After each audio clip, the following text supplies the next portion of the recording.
Mundur, mundur. Aduh.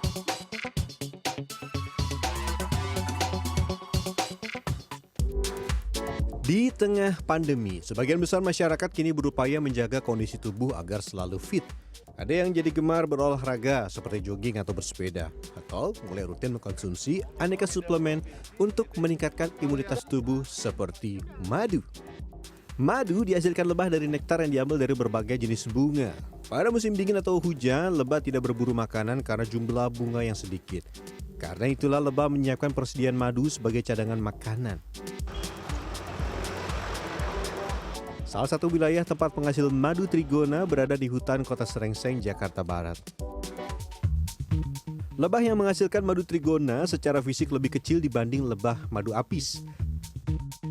Setiap pagi kesibukan dimulai dengan merawat tanaman, terutama yang menghasilkan bunga. Di tempat ini ada sekitar 150 jenis tanaman yang menghasilkan bunga. Setelah perawatan tanaman, kita lanjut memeriksa puluhan koloni yang ada di hutan kota. Musuh utama lebah trigona, cicak, katak, kadal, sampai lalat black soldier fly. Kalau ada hewan-hewan ini, harus segera dipisahkan karena mereka bisa membuat koloni lebah musnah. Lebah trigona termasuk hewan liar yang membuat pot madu dengan bentuk bulat tidak beraturan, berwarna coklat hingga hitam pekat. Kena muka lagi. Oh ya, kalem, Kak. Aduh, bang, kena rambut. Aduh, mantap. Aduh. Sumpah. Kena, aduh. Nggak apa-apa. Tenang. Kegigit dikit ya udah. Tapi dikit-dikit banyak ini. Nah, tuh. Lihat tuh, ini kecil nih. Ini dia kecilnya tuh kayak nyamuk ya, lebih kecil daripada lalat. Tapi kalau ngantuk, aduh masuk ke baju, men. Aduh. Bukan ngantuk, gigit. Gigit ya, aduh.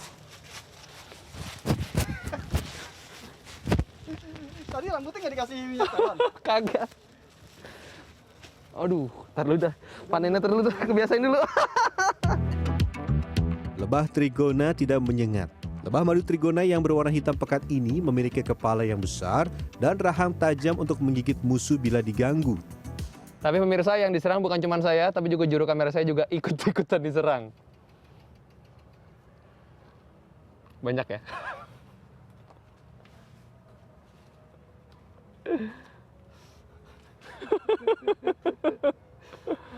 Banyak. Udah kena di mana aja? Selain memastikan koloni bebas dari hama, pengecekan juga untuk melihat wadah mana yang bisa dipanen. Ya, kita panen ya. Nggak ada hama ya? Nggak ada, aman. Aduh. Dijidat bro. Aduh. Udah mundur. Aduh. Oh iya, kalau kita habis diserang seekor lebah, maka kita berpotensi diserang kembali dalam jumlah yang lebih banyak. Sebenarnya pada saat dia menyerang satu, dia akan meninggalkan feromon atau cairan dari tubuh lebah yang menandakan kalau kita itu ancaman buat seluruh koloni. Maka seluruh koloni akan merespon bahwa kita adalah musuh mereka. Makanya diserang. Ada lebih dari 600 jenis lebah tanpa sengat di seluruh dunia. Ini salah satunya. Dalam satu koloni ada ratusan sampai puluhan ribu pekerja dengan satu ratu. Aduh, masuk dalam lagi. Beberapa tipe lebahnya tuh agak agresif ya. Tapi beberapa udah bisa dipanen, jadi kita akan panen. Aduh, sing jauh dulu dah. Aduh.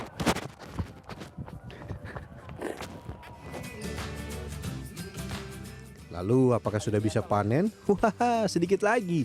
Kita persiapkan dulu kayu untuk pemecahan koloni lebah lain. Bila ingin memecah koloni, selain mempersiapkan ratu, wadah juga jadi kunci keberhasilan atau mengalah kegagalan. Usahakan memilih kayu yang telah dipakai atau kayu bekas. Nah, ini belajar dari pengalaman koloni lebah yang pernah punah karena jamur.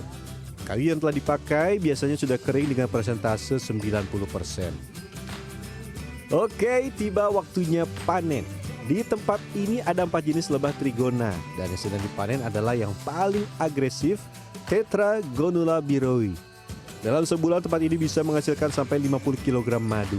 Harga per 300 gram dibanderol Rp150.000 dengan omset Rp20 juta setiap bulannya. Memang tidak menyengat, hanya menggigit, tapi rame.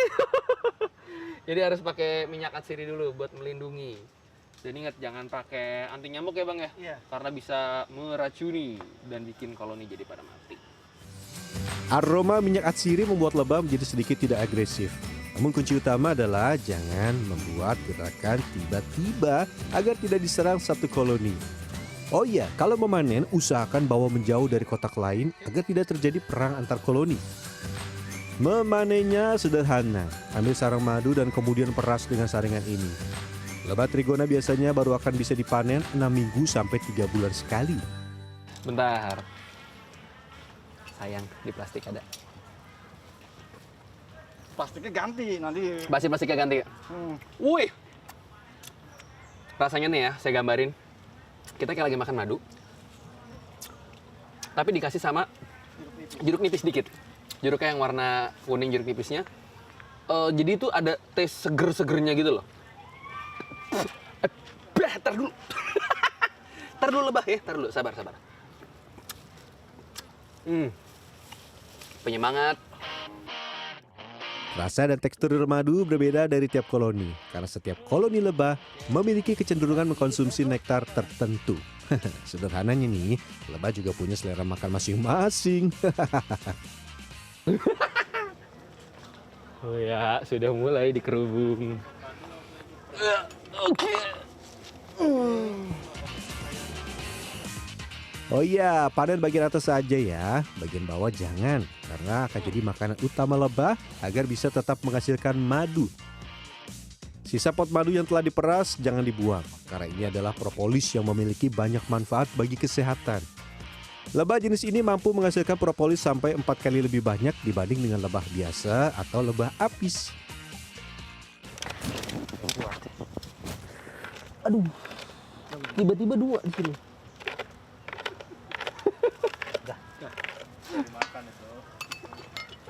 Dia kayak sebel. Orang baru berani ngacak-ngacak. Aduh. Itu yang perlu di-shoot. Wih. Kok yang ini enak nih? Kalau ini enak nih. After taste itu kayak ada soda-sodanya dikit, serius ngebong.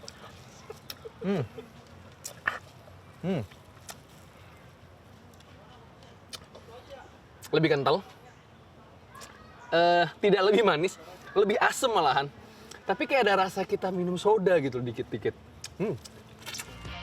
Meski bisa dijual dengan harga tinggi, Irfandi sang penggiat lebah madu trigona memilih memberikan kembali propolis kepada lebah untuk membuat kembali sarangnya. Salah satu manfaat mengembalikan propolis ke lebah adalah mempercepat produksi madu trigona. Caranya mudah. Pipihkan propolis setipis mungkin dan letakkan kembali di dalam kotak. Meski menghasilkan pundi-pundi rupiah mencapai belasan juta rupiah setiap bulan ke mancanegara, usaha Irfandi 10 tahun menjadi pembudidaya lebah tidak selalu mulus. Pada saat datang kita langsung buka. Koloni itu pada saat pertama keluar dia kan mencoba mengenali lingkungan dan dia dalam kondisi stres. Jadi pada saat dia ketemu sama koloni lain, feromonnya berbeda, bau tubuhnya berbeda, dia menganggap itu adalah lawan. Akhirnya terjadi pertempuran, matinya banyak bukan main. Akhirnya bisa mengakibatkan kepunahan koloni kalau saking banyaknya itu. Nah, kalau mau coba madu trigona dengan harga yang ramah di kantong, Rp10.000 saja. Bisa loh seperti saya, namanya wisata seruput madu. Oke, kita seruput dulu.